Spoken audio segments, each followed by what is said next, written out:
দুধ ছাড়ানোর পর অকারণে কান্না পাচ্ছে? জানুন উইনিং ডিপ্রেশনের সত্য। বাচ্চাকে বুকের দুধ ছাড়ানোর পর কি অকারণে প্রচণ্ড কান্না বা রাগ হচ্ছে? নিজেকে একা ভাববেন না। একে বলে উইনিং ডিপ্রেশন। এর পেছনের কারণ ও ৫টি মুক্তির উপায় আজই জেনে নিন। ১. হরমোনের হঠাৎ পতন।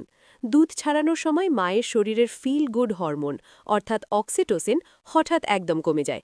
এই মারাত্মক হরমোনাল ক্র্যাশই অকারণে মন খারাপের আসল কারণ। ২. অপরাধবোধ বা গিল্ট। আমি কি বাচ্চার পুষ্টি কেড়ে নিচ্ছি? এমন অপরাধবোধে ভুগবেন না। এটি বাচ্চার বড় হওয়ার একটি একদম স্বাভাবিক ধাপ। ৩. ধীরে ধীরে ছাড়ানো। একদিনে হঠাৎ দুধ ছাড়াতে গেলে শরীর ও মনের সবচেয়ে বড় ধাক্কা লাগে। তাই প্রতি সপ্তাহে একটি করে ফিড কমিয়ে খুব ধীরে ধীরে সময় নিন। ৪. নতুনভাবে বন্ডিং। দুধ খাবার সময়কার শারীরিক কানেকশনের অভাববোধ কাটাতে বাচ্চাকে বেশি করে বুকে জড়িয়ে ধরুন, গল্প শোনান বা একসাথে খেলুন। ৫. নিজের প্রতি সদয় হন। কষ্ট চেপে না রেখে স্বামী বা কাছের কারো সাথে শেয়ার করুন। কয়েক সপ্তাহের মধ্যেই হরমোন ব্যালেন্সে ফিরে আসবে এবং আপনি একদম ঠিক হয়ে যাবেন।